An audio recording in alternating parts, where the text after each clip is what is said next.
This video will help you set up a sales process that will make everything so much easier and set you up for success, both you and your employees, when you eventually get so many leads that you have to hire a sales team. So this is my preferred process here, and you can really break it down into four main parts. The first part is you make it easy on yourself and set yourself up success with your marketing funnel. Number two is you ask the right questions before and during the call. Number three, you don't need to use heavy sales tactics when you have one and two, and you want to position yourself or act like an expert advisor to them, not really a sales rep. There's a very fine line between acting as an expert advisor and being one of those cringe people who try to take like the doctor approach and they try to diagnose your problem. So this is my sales process. This is what I prefer to do. I'm sure there are dozens or hundreds of different ways you can approach a sales process, but this is what's worked for me, and this is the one that fits my personality and my style. So let's get right into it. So why this video is important: when you have a funnel like this in 1000x leads, or if you build it yourself, eventually you're going to get so many leads that it's not going to be possible to take all of these calls yourself, and you're going to have to get a team, some sales reps, some closers, whatever you want to call them. And the thing to keep in mind is your sales team is never going to be as good as you at sales calls. This is your company. You care the most. You're the biggest expert at the product and the service you're selling. And most of these people in your sales team probably are not going to be sharks or killers. That would be nice. We're trying to hire those if we can, but we need to have this stuff set up so that you set your sales team up for success as much as possible. And I'm going to show you how to do that in this video. So let's just say you have all of the funnels set up. You're running paid ads to all your lead magnets. You're posting content. You're running cold emails all day. You're going to be generating a ton of leads. Let's just finish drawing quick here. So your leads are going to go to your email flows and your thank you page, and they're going to do whatever funnel that you choose, whether that's webinar, live workshop, newsletter, community, or a combination of them all. They're going to get qualified or unqualified. If they are unqualified, you're going to send them away to different offers that you should have as part of a complete marketing funnel. And for those who are qualified, they're going to eventually make their way to a sales call down here. So they're going to go to your website, see all your stuff, go on the sales call. So a lot of people, their marketing funnel is going to be more like, let's just take some stuff out here.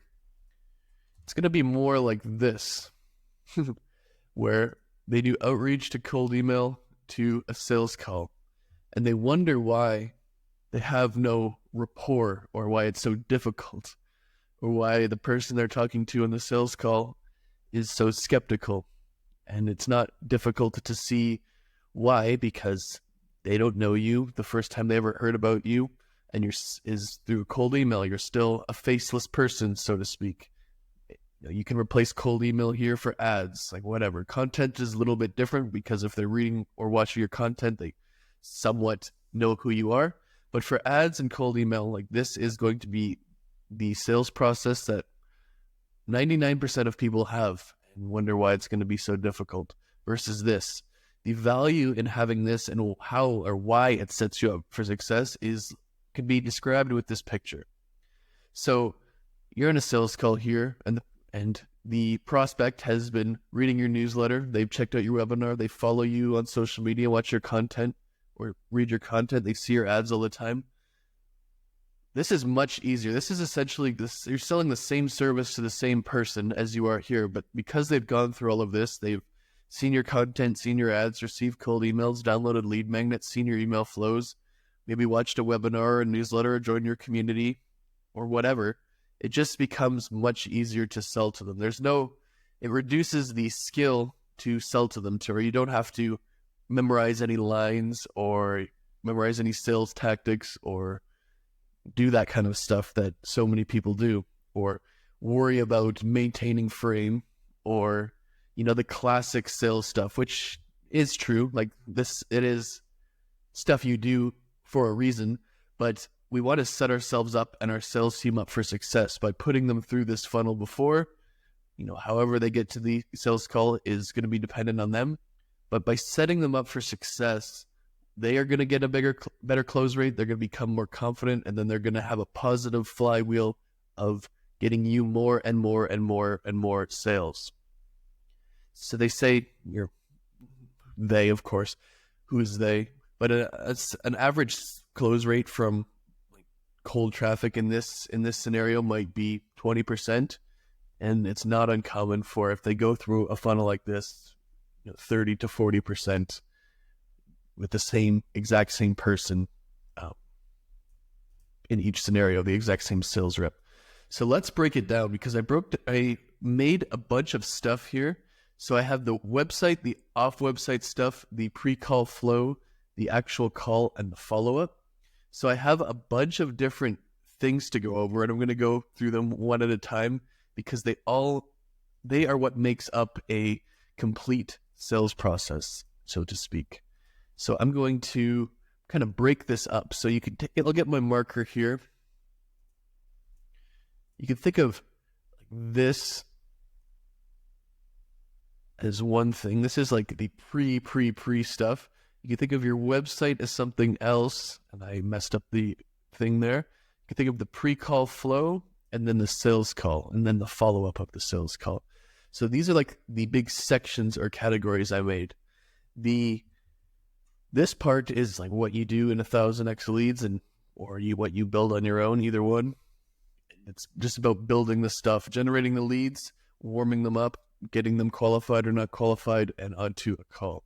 So let's go to the first part, which is your website. On your website, you definitely want to have case studies, as many as possible. You want to have free video content. So what do I mean by that? Like, just think of YouTube videos you made or training videos you made. Just embed them in the website. Try to do at least 6, maybe more. The reason you do that is just free value, of course, but it's important that they spend time with you. The more time they spend with you, i.e. watch your videos, the more likely they are to trust you and book a call or convert. So more likely to trust you, and then they see your face, they hear your voice, they're more likely to remember your name. Like, these are all very, very important steps in the sales process. Video testimonials are much better than written ones, just because they are harder to fake. A VSL at the very top, where it shows your face and explains a little bit of what you do and or the results you've gotten. The difference between having a VSL and not is astronomical. Even if they don't watch the VSL, just having one makes you look so much more professional, and it's another opportunity to get them to see your face and hear your voice, which are just two extreme trust-building things, regardless of what is said in the VSL. Off-website is an interesting one. So you kind of, like, in addition to what you have on your website, you kind of want to have good off-website results. So if someone Googles you, your name or your company name, you have media appearances, you have third-party reviews, you might have a Google search ad at the very top just to be sure, and then content across your social media profiles. So if you Google Matthew Larson here, Matthew Larson, there's a lot of Matthew Larsons apparently, and unfortunately. But if you Google Matthew Larson Marketing, you'll see my LinkedIn, you'll see my book, you'll see my Twitter, my YouTube, you'll see some blog posts I've done. You'll see, that's about it. So I'm telling you to do this, but I've not done an extremely good job myself of doing this, even with the successes I've had over the years. I'm going to build that up a lot more. So that is what I mean by off website, because if it's going to, and it's not, you can't measure how much it's going to hurt you, but if they Google you and nothing is here, so to speak, whether it's for you or your company, probably your company, if you have a sales team by then, it doesn't really help have it for you. It should be your company and the results your company gets. But you need to have like as much stuff as you possibly can get on the first page or the first few scrolls of Google.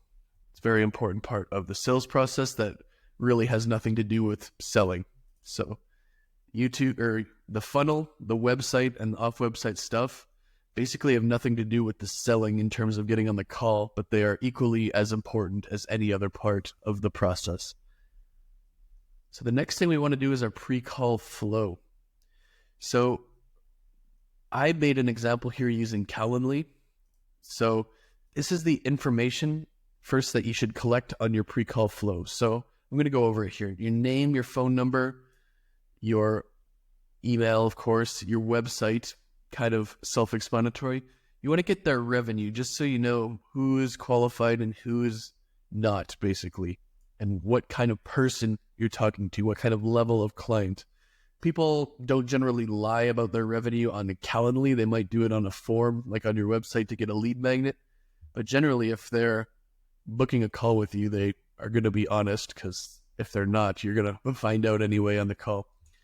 Something that I really strongly believe in, especially with a sales team, because typically they're going to be less experienced, less confident than you, is tell them the price right on the Calendly booking page. So this is the one for 1,000x leads. I'm still taking other calls for this, but I tell them our program is $4K right now, and it's meant to last 120 days, but you'll get support for 1 year. Are you okay with this? We're not trying to scam old people here or sell a business opportunity to B2C consumers here. We're selling high-priced or B2B services for thousands of dollars. We don't need to trick them here, in my view.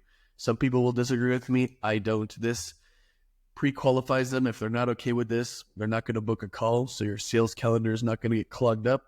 It's not going to be as uncomfortable for you if you find it uncomfortable to bring up the price, and so on. If it depends, like our program is 4K, right? But let's say, you sell a service that depends on what they need.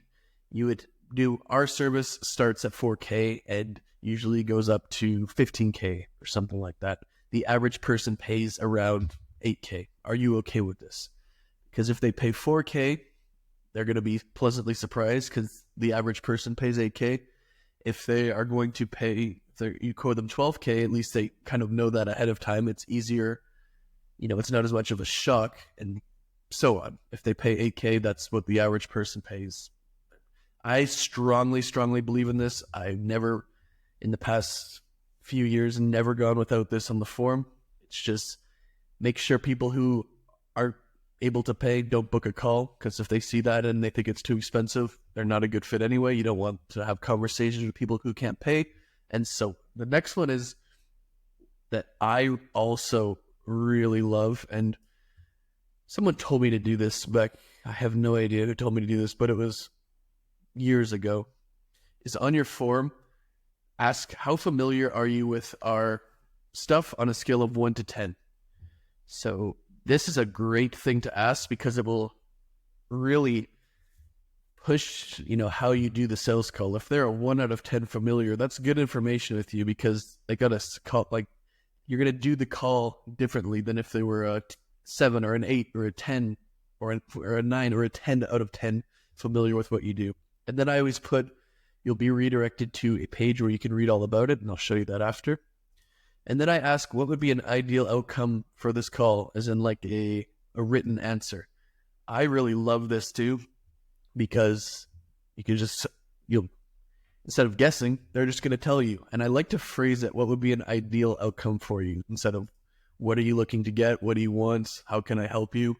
Because a lot of the time, those are lazy questions, in my opinion. A lot of the time, they don't know what you can help them with. So what would be an ideal outcome for you is the way better thing to ask, because you can really get inside their mind that way. And then always have text or ask their phone number to get text message reminders. You need to send those, and I will show you after. So in your Calendly, when they submit this, you want to have a redirect link. I didn't open the inside of my Calendly to show you, but when you schedule a call with me, you're going to be redirected to this basically presentation that I'm currently editing right now. I'm just adding to it a bit. So myself and my partner here, with links to our YouTube channel and Twitter, and we're going to have a VSL here that I'm going to film today. So why do you need this? This is like the type of presentation that you would send someone in like a proposal or screen share on an actual sales call. So the 4 things that kill your agency, the 4 problems. These agency killers have nothing to do with specific revenue numbers, how to solve them, why you need to solve them. And then obviously our program is positioned how it's like but it's built to solve them. That's what you want to do here. And then, you know, how it works, the cost, frequently asked questions, etc. So all of these things are super, super important. These ones are kind of obvious, but I really love these 3 that I noticed a lot of people don't do. And then I have just a picture of it here that I took as well. But I ended up showing you the actual live version. So Calendly is where we're going to book a call. And if you don't use Calendly, just do this with whatever you use. I know other people use different programs that are not Calendly. And then I showed you there is what the redirect page. So the purpose of the redirect page is to make your offer crystal clear. Looks like too big a font to cut off there, but you want to do, you know, the who, what, when, where, why, how. Who, you, when, now, where, at your desk. Like, you don't need to go over those, but what, why, and how are very important. So in this page or document that you redirect them to, you want to do a few different things. You want to have one idea per slide. Like you'll notice in mine, I don't have more than one thing per headline per slide. You want to have one image per slide, because having one idea and one image makes it so much more readable, and you can make the concepts a lot easier to digest and understand when you have an image. And that's why the ability to make images like this is a skill that should be practiced so daily and really needs to be hammered home, especially if you can use Miro board because it's easy to draw. So for example, why you need to solve agency killer number 3, which is all of your clients come from referrals. Because if you don't, like regardless of this text, this is your marketing strategy if all of your clients come from referrals. It's a very nice visual. And then in my example, the 5th hidden agency killer is yourself. So things like, you know, I'm just going to start and just build 1,000x leads one step at a time. It's on, you know, the classic bell curve meme. But, you know, it's kind of to mock them and bully them in a way. You know, I don't have time. I'm so busy. I need to hire so many employees. Now is not the right time. I got to do other stuff first. I already know how to do this anyways. So kind of just to mock them in a way that's a little bit lighthearted if this is the problem. And then you want to have at least 3 videos, which is the last step that I have here.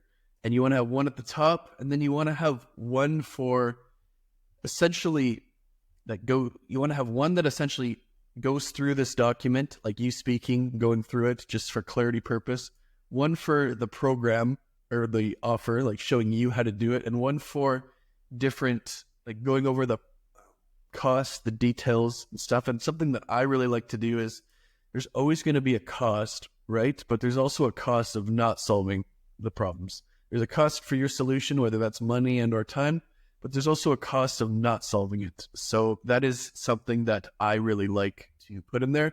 And a 4th video, if you want to, is going over the FAQs. I just like to put the FAQs in there because why not? If they have these questions, they're not going to, a lot of the time, they're going to either ask you or just not ask you and then not convert, and you're going to wonder why. So might as well just put the FAQs in there. So this is an example. Like I didn't open the inside, but in Calendly, you just redirect to an external site and put the address in there. The purpose for the phone numbers that I said was so important down here, get phone number and send text messages to, is to get reminders. And the reminders are just important because people forget. They need to be reminded, hence the term reminders. So I only do SMS reminders because they're more effective. People are much more likely to read a text than an email in pretty much any scenario.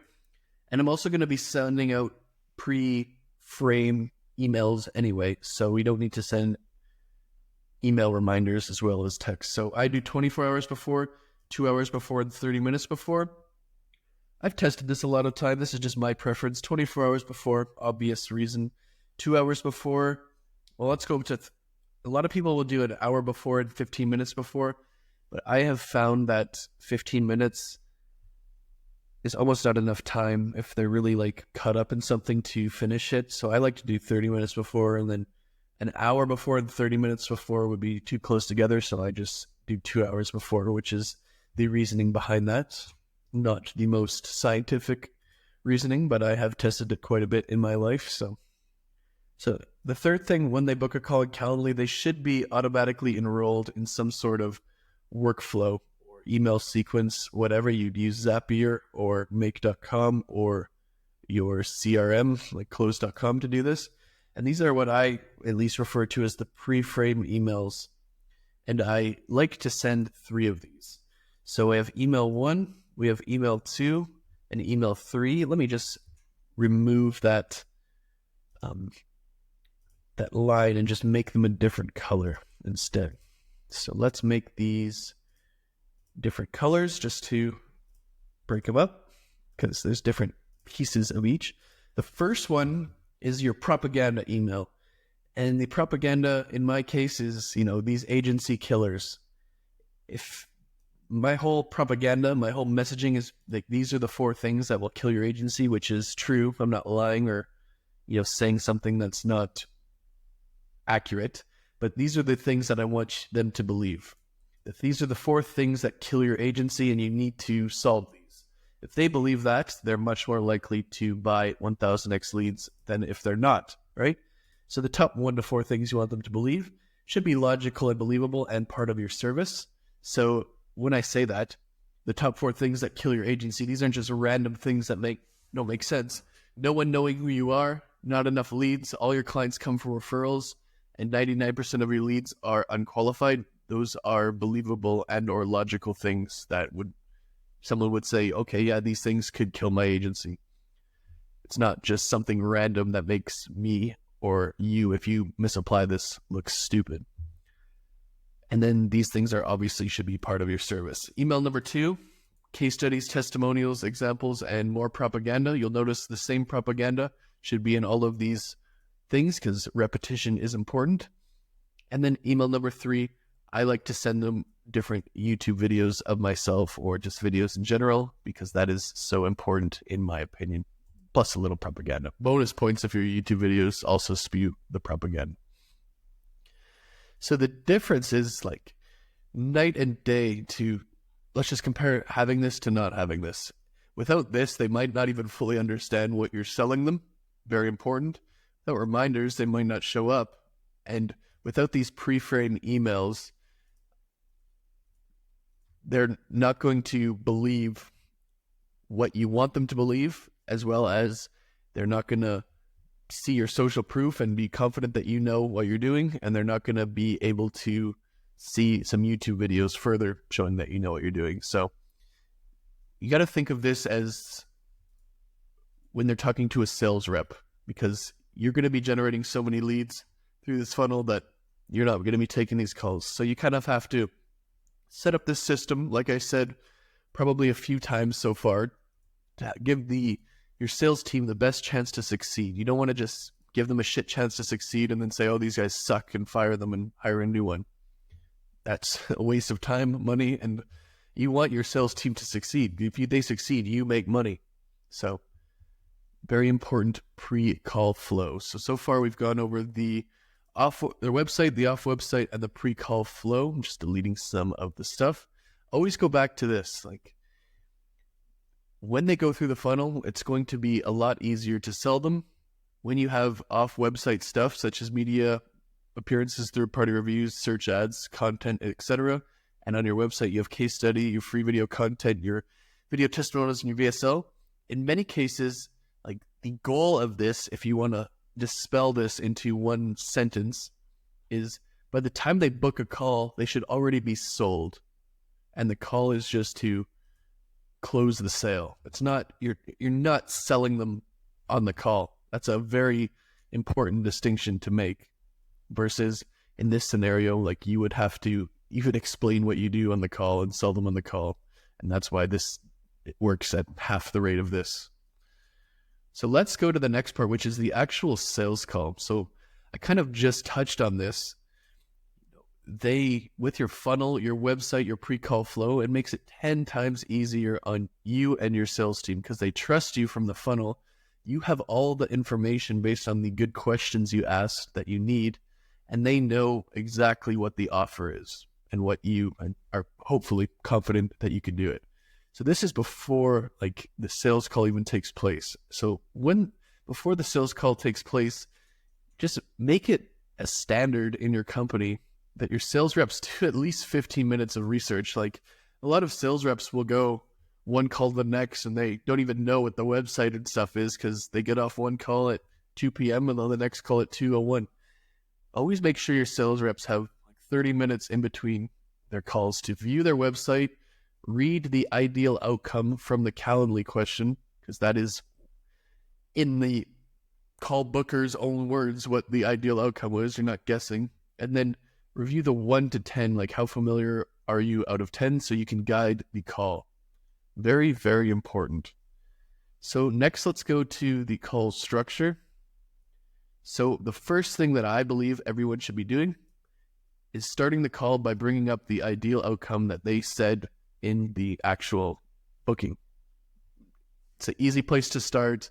You don't have to do any guesswork. It's going to get them to talk for maybe 5-10 minutes before you get into it. And you can, if you bring this up, you can really just get them talking and you listening, and that will give you information on how to do the rest of the call. After this period is up, you want to review the presentation that we made. So in my calls, I'd go over this, or I will, because this is a work in progress. You want to tell them exactly how long this will take, because that kind of sets you, to go back from the stuff I said at the very beginning of the call, that sets the frame, sets expectations, etc. So you tell them how long it will take. Tell them that you're going to tell them what the problems are, why they need to solve them, and then how you will solve them, again, to set expectations and the frame. And then after this, what you want to ask them, you don't have to ask them verbatim, I guess you could say, but like the thing to determine after you go through your presentation is, do they believe what you said will solve their problem and you are the person to solve it? And you can ask this very bluntly, or you could ask it with a little bit of finesse. That is up to you. I'm mostly a blunt sales style person, so I can kind of ask them like, what do you think? Do you think this is the right thing? And do you think I can do it? And then if they say yes, ask how interested they are from 1 to 10. The same concept, and it's just such a good question. Same reason you do that is for here, because if they don't close there, you can kind of ask them.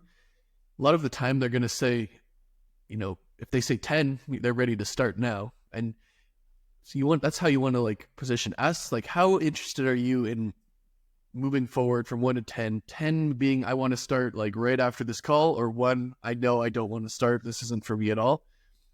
It's just a amazing question to ask. And then like, let's say they say 7 out of 10. The next logical question, and it's very easy to ask them, you ask them what you'd need to do to get them from 7, in this case, to a 10. So then what you want to do is you want to open a document, screen sharing right there.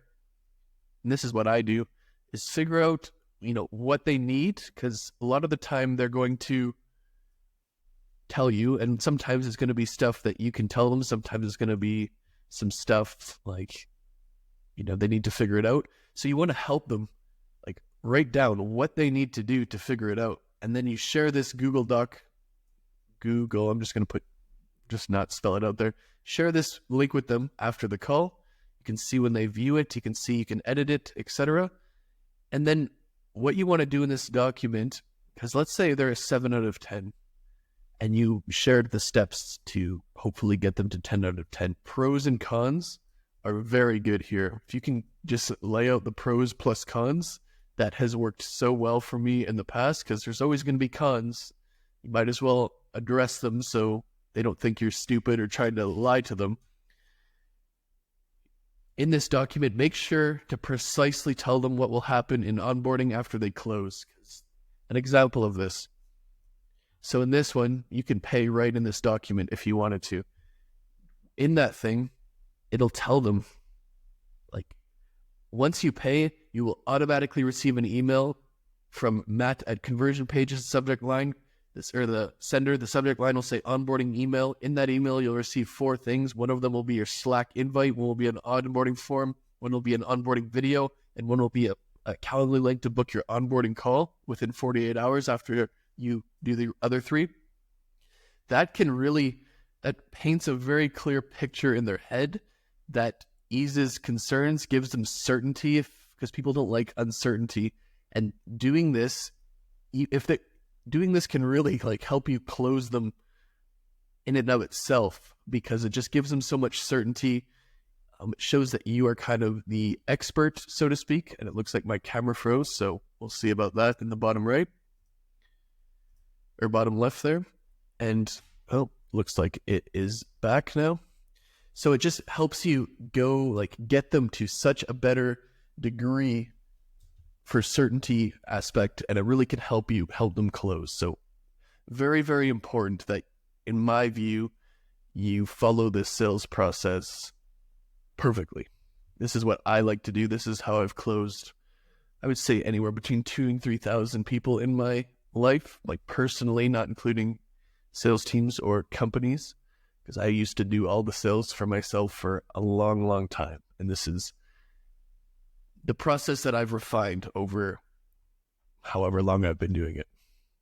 So that is the sales call. So we've gone over the sales call. We've gone over what to have on our funnel, the website, what to have off website, the pre-call flow, and now we've gone over the sales call. The final part is the follow-up. Of course, like they say, the money is in the follow-up. So there's 3 things that you want to do here. Automated follow-ups, which is you want to do manual follow-ups, and you want to do things that are external, so that have nothing to do with following up. The automated follow-up should be like a Zapier or something to a post-call flow that follows up every 3 days. The easiest way to do this is make these short, answer 1 FAQ or objection, very plain English in each, and then show proof, so 2-part thing. 90-day flow, which will have 30 emails in total. And if they're not going to buy after 90 days, we don't need to keep emailing them in this fashion. We can just follow up manually, or they're just not interested, right? So the 2 things I like to do with manual follow-ups are, number 1, I follow up myself once a week, but I also have an appointment setter or someone else to also follow up with them once a week to invite them to my conversion mechanisms, is what I refer them to. So I have someone also messaging them. Matt is doing a webinar on Monday.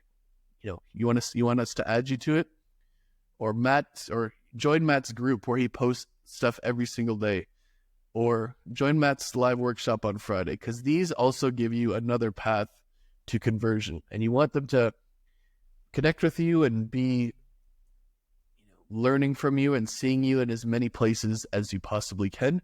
And the value in doing having someone else reach out, whether it's an assistant or appointment setter, is it's not coming from you.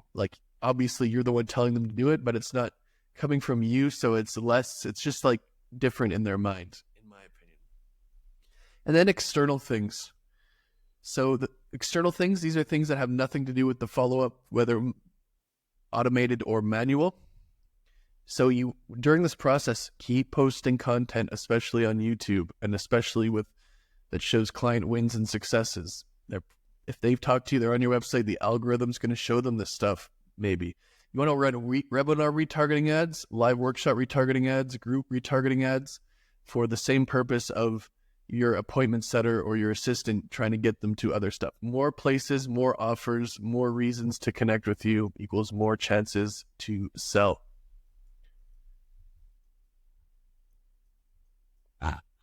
And then the final thing is you want to write your newsletter 3 to 5 times per week, which is also right here. So different conversion mechanisms, keep doing those. Those have nothing to do with following up, but we need to keep doing them. We need to try to get people on these things as much as we can, because they'll be much more likely to convert. So that is it. This is what I consider to be the number 1 sales process. I'm sure tons of people would say their sales process is better, but it's all about setting yourself up and asking the right questions so that you don't have to use any heavy sales tactics, and you're seen as an expert advisor more so than a sales rep. It's very important because you're not going to be able to do all these calls yourself. You're going to have a sales team that will never be as good as you. Just how the way it is. Most of these people probably won't be sharks or killers, so to speak. And you need to have all this stuff set up for them so you set them up for success as much as possible. So I hope that makes sense. I'm going to be making a lot of videos like this, and I'll see you in the next one.